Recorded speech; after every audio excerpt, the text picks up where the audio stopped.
Welcome, everyone. I'm Debbie Lynn Molyneux, and this is What I Found in the Epstein Files. Just to remind you, I have been spending a little bit of time every day searching through the Justice Department's website, through the Epstein Library, as they call it, trying to follow up some of the lesser stories, connections, and pulling out how systemically we could let this happen over decades. At least 50 years that I have been able to track myself. This has gone on, both the sexual exploitation of young girls, but also like surrounding himself and being the person willing to do the dirty work, if you will, for the world, the global elite, the now so-called Epstein class. So this is just a brief journal of what it's like going through the Epstein files, and how frustrating the search engine is, and then also like uncovering some minor things that might lead to more unraveling, things that we shouldn't just let go. Today, we're going to focus on how Epstein built his business empire. And so to do this, I actually spent a week or so creating a business empire timeline. This reporting is not strictly from the Epstein files on the DOJ website. This is augmented by AI searching public records throughout the United States, the US Virgin Islands, etc., to see if we can track which business entities he owned, where he lived, where he did business, and any partners that might come to light. So let's get started. This is a look at how Epstein built his business empire. So we've all heard these kind of familiar claims from people who are mentioned in the Epstein files that I don't know, or I was only on the island for lunch, or I was trying to solicit funds for a nonprofit or a university. And people are now very embarrassed by their connection to Jeffrey Epstein. And one of the reasons I developed this timeline is because I have been fascinated by this claimed level of ignorance to what was going on.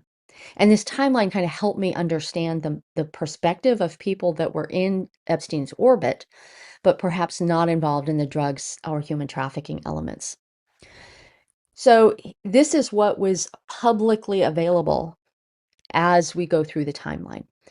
And the four questions that I asked the AI tool to research were: where was Epstein living and doing business in each decade as we go through? What were his income streams? How many companies did he start or was he connected to? And in what industries? And so what emerged from this was this identifiable pattern of growth that looks like a lot of bootstrap billionaires or business people, if you will. He looks like, on paper, this entrepreneur who had a restless soul and just loved a new challenge. And so his business growth went through spurts and adjacent streams of investment as he grew this empire over the decades. And it really reads like a charmed life, because that's what he was selling to the rich and the famous. He was selling charm and connections and favors, and nobody wanted to be left out. He really was able to develop this feeling of FOMO, fear of missing out, within what is now called the Epstein class, within his connections and circle of influence. So he looked very successful until he didn't. So let's grab some coffee, and I'm going to go through this decade by decade.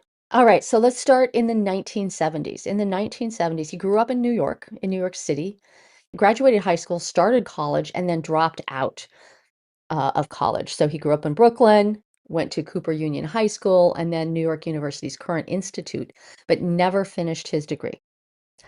And we don't know how this happened, but Donald Barr, the father of Bill Barr, later Attorney General, recommends him to the Dalton School as a substitute teacher. So for some reason, the school hired this college dropout on the word of Donald Barr.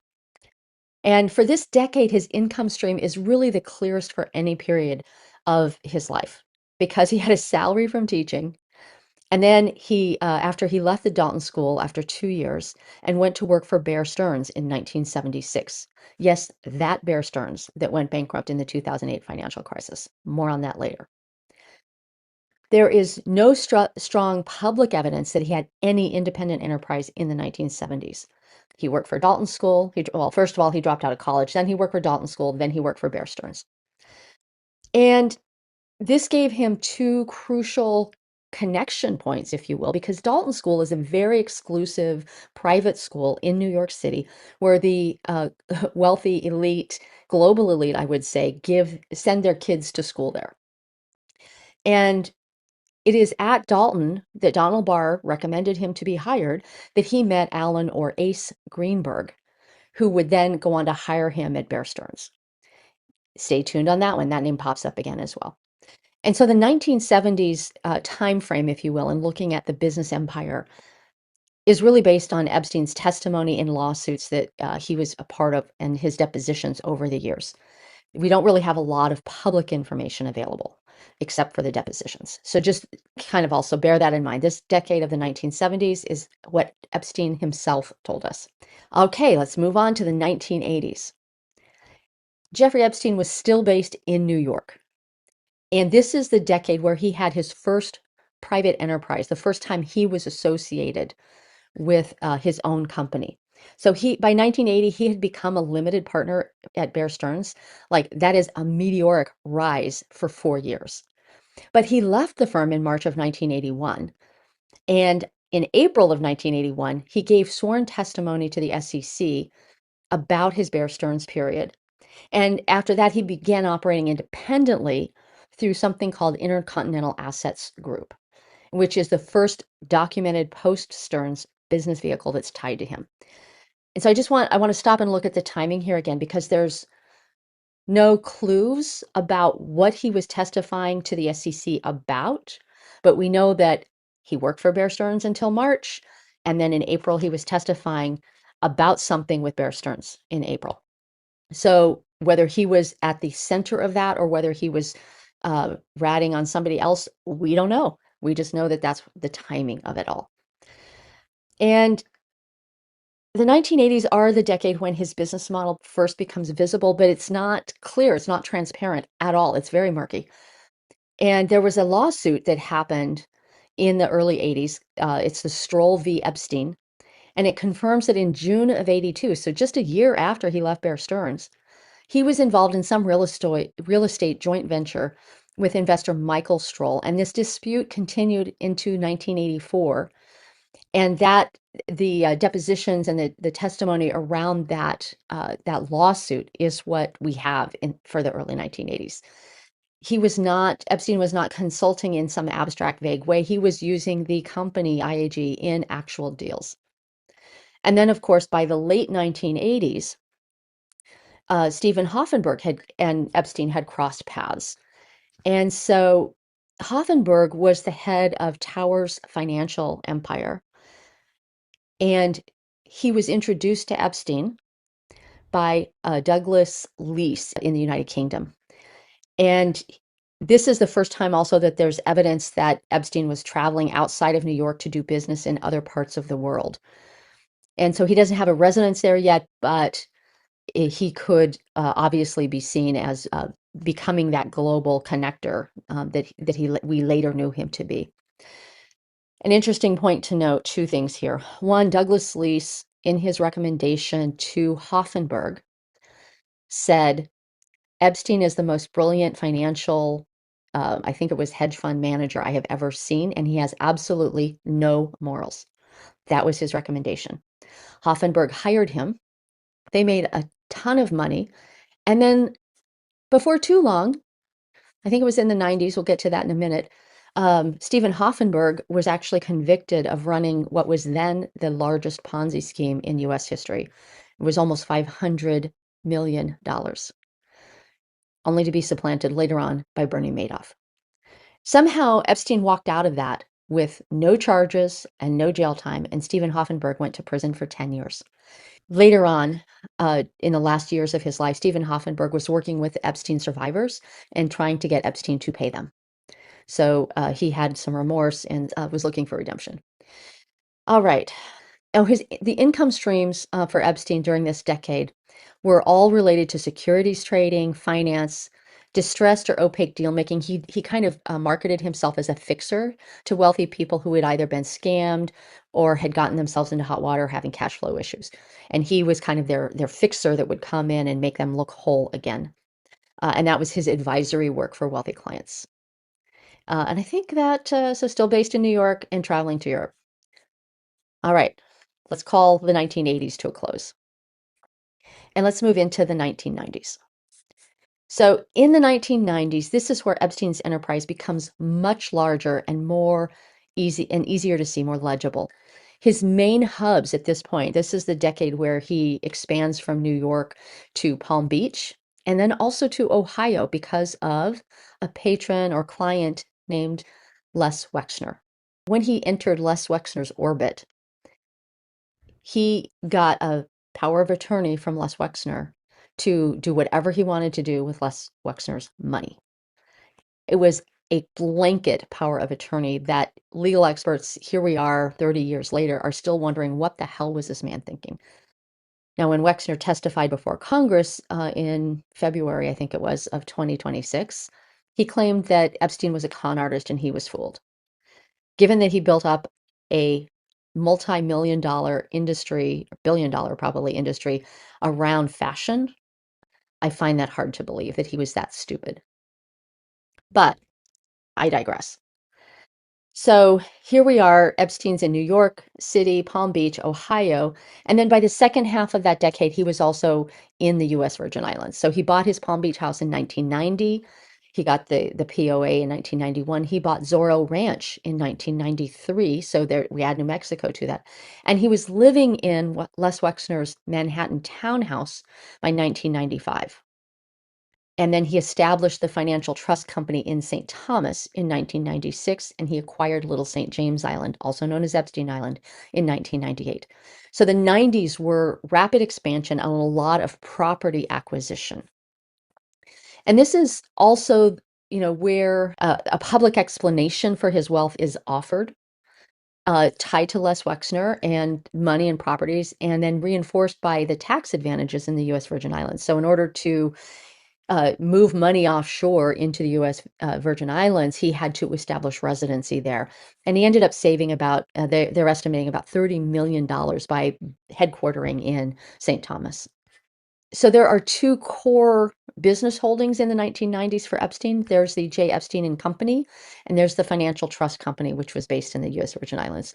And then there are other major connected entities through Wexner and property holdings. So, for instance, Zorro Ranch is not owned by Jeffrey Epstein, it's owned by the Zorro Trust, and Jeffrey Epstein is the only shareholder.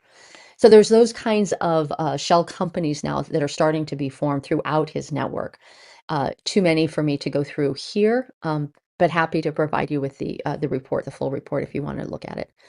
His industries, the industries that he's connected to now, moving beyond wealth management and tax planning, are also include offshore structuring, real estate development, and philanthropy and nonprofit boards. So you can see how he's moved from being an advisor to the wealthy to doing tax planning and offshore structuring to buying real estate to then trying to really influence how philanthropy is run in his circle, in his orbit of the Epstein class. And the 90s is also the first decade where there is strong connections to the modeling world. It doesn't get going until the 2000s. We know sexual abuse was happening in the early 80s, but it wasn't, there's not enough evidence, if you will, in the business documentation that he was a sex trafficker at this point. We know he was a personal sexual abuser. So in the 1990s, he becomes connected to Jean-Luc Brunel out of France, who owns and runs a modeling agency. And this is where it is later believed that the Eastern European girls would come through that modeling agency, connected, have the Victoria's Secret name dropped so that they would think it was really credible and they would end up being trafficked. That's later. In the 1990s, what we can actually prove is that we had connections to the modeling world, and we can prove that he had expanded his real estate and his offerings to wealthy clients. All right, we're going to put a bow on the 1990s because, again, we could go into this for hours. Let's move on to the 2000s. So here we are, 2000 to 2010-ish. We're able to document a very mature and globalized operation. So his main residential and business hubs were Manhattan, Palm Beach, New Mexico, and the United States Virgin Islands. And that is the Manhattan townhouse, largest private residence in New York City. Les Wexner gave it to Jeffrey Epstein for $0. He's also at the Palm Beach house. There's another residence at Zorro Ranch and Little St. James Island. These are all places where he spent time in the 2000s. In addition, he adds a Paris apartment where he could meet his European clients and then have access to those models that Jean-Luc Brunel was trafficking for him.